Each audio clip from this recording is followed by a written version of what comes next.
ऐसे 8 पहर ये प्रातः 4 बजे तक चलेंगे। ब्रह्म मुहूर्त में फिर सूर्य उपस्थान होगा। अब विशेष बात ये है कि अब की दिन में जो आपको अमोघ मंत्र, संजीवनी मंत्र, अमृत मंत्र दिया गया है, इस अमृत मंत्र की विशेषता, इसकी सिद्धि, इसकी सफलता, इसके जप आदि का विधान और इसका उच्चारण, ये जो मंत्र है ये महान गोपनीय मंत्र है। गुह्याति गुह्य गोपितम, अर्थात ये छिपा हुआ है, ये प्रचलित नहीं है। भगवान शंकर के जितने भी मंत्र हैं उन मंत्रों में जैसे अमोघ कवच है, महामृत्युंजय है, अमृत संजीवनी है और नाना प्रकार के दिव्य स्तोत्र है, उन सब में इसको सिद्धिदायक, सामर्थ्यदायक, ऐश्वर्यदायक, कष्ट निवारक और सर्व संपन्न माना जाता है। इसका बराबर सही उच्चारण आपको ध्यान करके सुनना चाहिए। इस मंत्र के अंदर पहले 5 बीज है। 5 बीज में सबसे पहला अक्षर कौन सा है? ओ।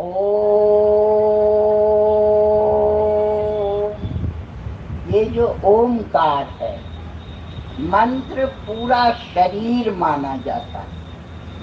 जैसे पूरे शरीर में जो मुख का भाग है वो प्रधान है, उसकी विशेषता है, उसका अपना महत्व है। जो प्रधानता अपने मुखमंडल में नेत्र है, नासिका है, मुख है, कान है, त्वचा है, ये प्रधान माना जाता है। जो भी आता है चेहरे को देखता है, कमर को, घुटने को, पैर को कम देखते, चेहरे को देखते। क्यों? वो प्रधान भाग है। तो मंत्र यदि शरीर है तो ओमकार उसका मस्तक माना जाता है, चैतन्य माना जाता है, प्राण माना जाता है और जीवन माना जाता है। फिर उसके बाद 4 बीज है। पहला बीज है हौम, दूसरा बीज है अम, तीसरा बीज है आम, चौथा बीज है ईम, 5वां बीज है ओम, जूम, सहा। ये 7 बीज पहले लगते हैं। इसके बाद 2 बार अमृतम अमृतम, अमृतोद्भवे, अमृतम अमृतम अमृतोद्भवे। फिर अमृतेश्वरः, पहले अमृतम, फिर अमृतम, फिर अमृतोद्भवे, फिर अमृतेश्वरः। अमृत वर्षाणि, अमृतम अमृतम श्रावय श्रावय।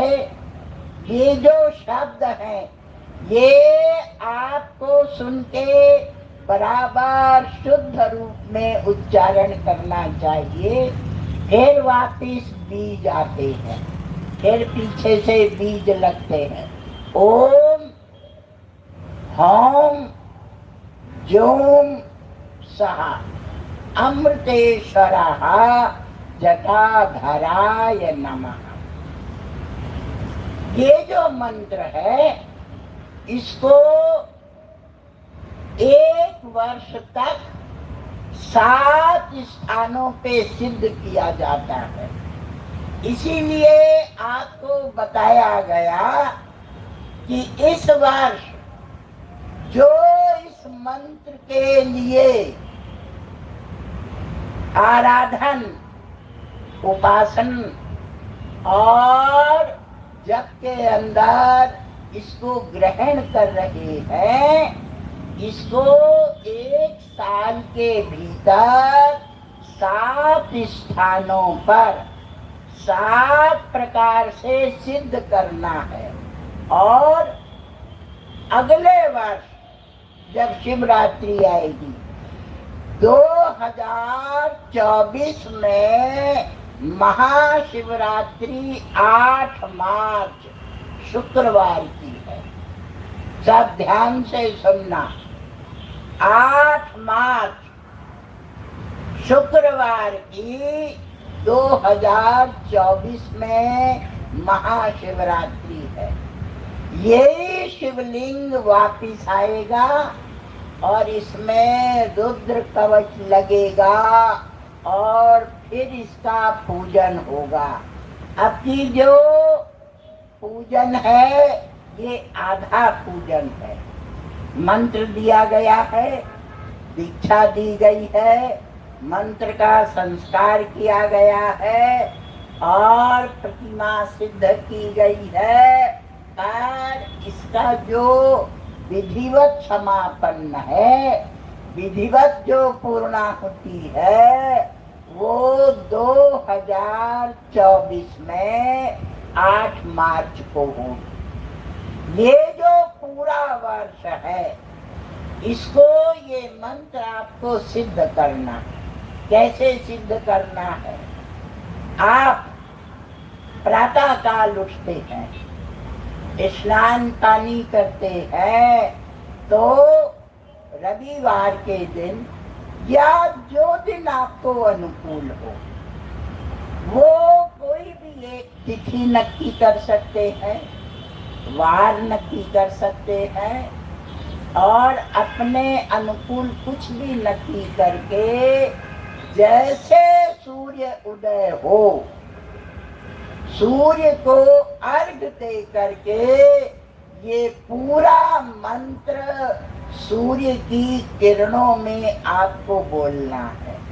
सूर्य पे त्राटक करके अपने नेत्रों से सूर्य को देखते हुए इस मंत्र को 7 बार, 11 बार, 16 बार, 21 बार, 27 बार, 33 बार, 54 बार, 108 बार, 7 से लेकर के और 1 माला तक जो आपके अनुकूल हो, जितना समय मिले, जैसा समय मिले, सूर्य को देखते हुए इस मंत्र का उच्चारण करना है। ओम हौम अम आम ईम औम जोम सः अमृतम अमृतम अमृतोद्भवे अमृतेश्वरः अमृत वर्षाणि अमृतम अमृतम श्रावय श्रावय ओम ओम जोम सः अमृतेश्वरः जटाधराय नमः। ये आप 7 बार भी बोल सकते हो और 108 बार भी बोल सकते हो और संख्या भी आप अपनी निर्धारित कर सकते हो। आपका जिस तिथि पे जन्म हुआ उस तिथि की संख्या ले सकते हो, जिस तारीख पे जन्म हुआ वो ले सकते हो। 7 से लेके 108 तक कोई भी संख्या में आप सूर्य को देख करके ये मंत्र कभी भी बोलो। सुबह समय नहीं मिला तो दोपहर में बोल लो, दोपहर में नहीं मिला तो शाम को बोल लो, कभी भी बोल सकते। पर आपको सूर्य का दर्शन करते हुए, सूर्य को देखते हुए इस मंत्र का उच्चारण करना है। ये पहला विधान। सूर्य के बाद चंद्रमा। कृष्ण पक्ष में पीछे चंद्र दिखाई देता है, शुक्ल पक्ष में आगे चंद्र दिखाई देता है। जब भी दूज से लेकर के पूनम तक आप कोई भी तिथि जो आपके अनुकूल हो, जिसमें आपको चंद्रमा दिखाई दे, चाहे दूज का चंद्रमा हो, तीज का हो, चतुर्थी का हो, पंचमी का हो, षष्ठी का हो, सप्तमी का हो, अष्टमी का हो, नवमी का हो, दसवीं का हो, एकादशी, द्वादशी, त्रयोदशी, चतुर्दशी, पूर्णिमा। फिर कृष्ण पक्ष का कुछ हो, कृष्ण पक्ष की एकम हो, दूज हो, तीज हो, कोई भी तिथि हो, जिस तिथि में और जब आपको चंद्र दर्शन हो, उसी समय इस मंत्र का उच्चारण करें। 7 बार से लेके जितनी बार भी बोलना चाहे, चंद्रमा को देख के बोलना, सूर्य को देख के बोलना है, फिर चंद्रमा को देख के बोलना है। तीसरा, सूर्य चंद्र के बाद अग्नि। जब आप घर में दीपक जलाते हैं या देव मंदिर में जाते हैं, वहां दीपक जला हुआ हो या किसी का भी दीपक जला हुआ, दीपक पे नाटक करते हुए, दीप शिखा को देखते हुए आपको इस मंत्र का उच्चारण करना है, इस मंत्र को बोलना है, इस मंत्र का ध्यान करना है।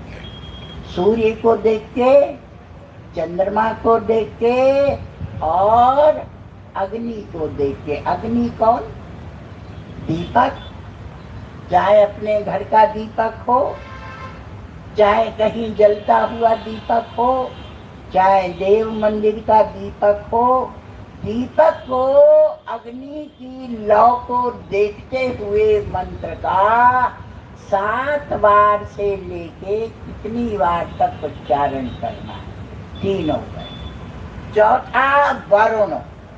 वरुण माने जल। आप किसी भी नदी में स्नान करने जाते, किसी भी तालाब में स्नान करने जाते, कहीं पर भी आप स्नान करते हैं, यदि आप डुबकी मारते हैं तो जल में उतर जाए और एक एक डुबकी पे इस मंत्र का उच्चारण कर सकते। यदि कहीं जाने का अवसर नहीं मिले, नदी का संयोग नहीं हो, तालाब का संयोग नहीं हो, तो घर में, जब आप घर में स्नान करते हैं, बाल्टी भर के पानी अपने ऊपर डालते हैं, तो जैसे जल डालें ऐसे ही अमृतम अमृतम वर्षाणी ये बोल करके 7 बार से लेके जितनी बार इच्छा हो, नहाते नहाते आप बोलेंगे, आप पे जल पड़ेगा और आप मंत्र का उच्चारण करेंगे, फिर जल पड़ेगा, फिर मंत्र बोलेंगे, फिर जल पड़ेगा, फिर मंत्र। ये वरुण के द्वारा सिद्ध होगा। सूर्य सिद्ध करते हैं, चंद्रमा सिद्ध करते हैं, अग्नि सिद्ध करते हैं, वरुण माने जल सिद्ध होते। 4 स्थान। 5वां स्थान देव मंदिर। देव मंदिर का मतलब चाहे दुर्गा का मंदिर हो, चाहे राम का मंदिर हो, चाहे कृष्ण का मंदिर हो, चाहे शिव का मंदिर हो, किसी का भी मंदिर हो, वहाँ कोई भी देवता बैठा हो, सारे देवता अपने। आप देव मंदिर में जाएं और मूर्ति के सामने खड़े हो जाएं और अपने नेत्रों को प्रतिमा के नेत्रों में डाल दें। जो मूर्ति के नेत्र हैं, मूर्ति की जो आंखें हैं, उन आंखों में अपनी आंखें डाल करके आप इस मंत्र का उच्चारण करें, इस मंत्र का जप करें, इस मंत्र को बोलें, तो जो देवता है उसकी ऊर्जा, उसकी ताकत, उसकी शक्ति निश्चित इस मंत्र के माध्यम से आप में प्रविष्ट हो। ये 5वां स्थान। छठा स्थान, कोई भी एकांत जगह हो, पवित्र जगह हो, तीर्थ स्थान हो, देवस्थान हो, तट हो, कहीं पर भी आप शांति से बैठ के और नेत्र बंद करके ध्यान करते हुए अपने जिह्वा को तालू में लगा दें। तालू में लगा के मुंह बंद कर लें और मुंह बंद करके इस चिबुक को, इस ठोडी को, ये जो कंठे का गड्ढा है इसमें लगा दें। पहले जीभ को पलटाएं और तालू पे लगा दें। तालू पे लगा के गर्दन मोड़ के इस चिबुक को कंठ में लगा दें और फिर जितनी इच्छा हो 7 बार से 1 माला तक इसका जप करें खेचरी मुद्रा द्वारा। उससे ये मंत्र शुरू होता है। छठा, गुरु आश्रम। वो गुरु स्थान में बैठकर गुरु का ध्यान करते हुए इस मंत्र का जप करना है। और अंत में जो अपना गुरु मंत्र है उस गुरु मंत्र का संपुट लगा के पहले गुरु मंत्र बोले, फिर ये अमृत मंत्र बोले, फिर गुरु मंत्र बोले, फिर गुरु मंत्र बोले, फिर अमृत मंत्र बोले और फिर गुरु मंत्र बोले। गुरु मंत्र का संपुट लगा के इस मंत्र का 7 बार, 11 बार, 16 बार ये उच्चारण करने से भी मंत्र सिद्ध होता है। ये इसके प्रकार है। 1 वर्ष में आपको जब भी अवसर मिले, अवकाश मिले, संयोग मिले तो सूर्य के सामने, चंद्रमा के सामने, अग्नि के सामने, जल के सामने, देवता के सामने, गुरु आश्रम में गुरु का ध्यान करते हुए और अंतिम तारा स्नान, मतलब एक शुक्र तारा है, बृहस्पति और शुक्र। कोई भी पुण्य काम हो, कोई भी पवित्र क्रिया हो, कोई भी लौकिक क्रिया हो, वो तभी हो सकती है जब तारे का उदय होता है। अगर तारा डूब जाता है, शुक्र अस्त हो गया, गुरु अस्त हो गया, तो ना शादी होती, ना ब्याह होता, ना मुंडन संस्कार होता, ना उपनयन होता, ना प्रतिष्ठा होती, ना बड़े अनुष्ठान होते, ना पूजन आदि होता। क्या बोलते हैं भाई तारा डूब गया, अभी नहीं हो सकता। क्यों नहीं हो सकता? तारा डूब गया, तारा डूब गया, तारा डूब गया। तारा डूबने का मतलब अगर दैत्यों के गुरु शुक्र और देवताओं के गुरु बृहस्पति, ये 2 नक्षत्र, ये 2 तारे यदि अस्त हो जाते हैं तो कोई पुण्य कर्म, कोई शुभ कर्म, कोई सात्विक कर्म, कोई अनुष्ठान आदि, कोई सकाम क्रिया आदि हो नहीं सकती। इसलिए गुरु का और शुक्र का उदय होना अति आवश्यक है। शुक्र तारे का ये नियम है, जैसे सूर्य अस्त होंगे और जहां अस्त होंगे वहां शुक्र तारा दिखेगा चमचमाता। जब प्रातः काल सूर्य उदय होंगे, सूर्य बाद में उदय होंगे, पहले शुक्र तारा आएगा। सूर्य के उदय होने से पहले शुक्र तारे का उदय होता है और उसका दर्शन होता है, और सूर्य के अस्त होने के बाद भी शुक्र का दर्शन होता है। सूर्य का उदय और अस्त जहाँ जिस दिशा में होता है वहीं शुक्र का उदय होना और शुक्र के निकलने के बाद फिर सूर्य का निकलना। सूर्य तब निकलेंगे, शुक्र आके नीचे जाएगा तो सूर्य आएंगे, और सूर्य अस्त होंगे तो शुक्र ऊपर आ जाएंगे।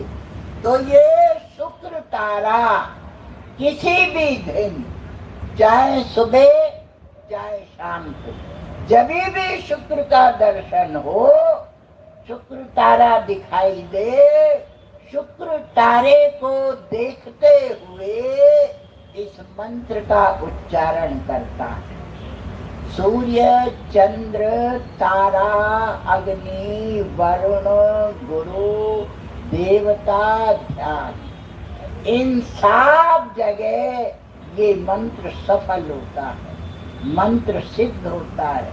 और एक बार सिद्ध हो गया तो सर्वशक्ति समाभवी, तो अंदर आपके ऐसी सामर्थ्य, ऐसी शक्ति, ऐसी संकल्प सिद्धि होगी कि जो संकल्प करोगे और जो क्रिया करोगे वो अमोघ बनेगी, वो निष्फल नहीं हो सकती, निरर्थक नहीं हो सकती। क्यों?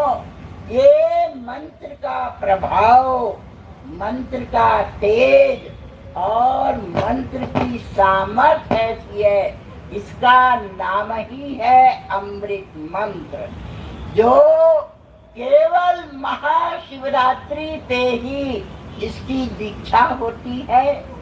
महाशिवरात्रि पे ही इसका आवाहन, स्थापन और संस्कार होता है, और एक शिवरात्रि से दूसरी शिवरात्रि के मध्य तक इसका काल, इसकी सिद्धि और इसकी सार्थकता रहती है। आप कोई स्नातो वा यदि वा स्नातः शुचिर वा यदि वा शुचि, अर्थात इसका इतना नियम बताया गया है, आपने स्नान किया हो या कभी नहीं किया हो, शरीर पवित्र हो या नहीं हो तो भी कोई हर्जा नहीं। आप स्थिर होके, एकाग्र होकर, धैर्यवान होके, सौम्य होके 3 बार इसका उच्चारण करें और इसको मूर्धा में धारण करें, हृदय में धारण करें, कंठ में धारण करें, वाणी में धारण करें। धारण करने के बाद जो क्रिया करें, सामान्य से सामान्य क्रिया भी विशेष रूप हो जाती है और वो सचोट काम करती है। जो सोचोगे निश्चित वो फलदायी होगा, वो सफल होगा, वो सार्थक होगा, उसका घात नहीं हो सकता, न भी गाता घात नहीं हो सकता। ये इसकी क्षमता है, पर इसको सिद्ध करना और इसका जो विधि विधान है उसको बराबर धारण करके और अपने हिसाब से, अपनी अनुकूलता से रखना, ये अति आवश्यक है। कल कथा में बताया गया था भगवान श्री कृष्ण चंद्र आनंद कंद परमात्मा अर्जुन से कहते हैं, हे अर्जुन, जन्म कर्म चमे दिव्य एवं यो वेति तत्त्वतः त्यक्त्वा देहं पुनर्जन्म नैति मामेति सोऽर्जुन। मेरा जन्म दिव्य है, मेरा कर्म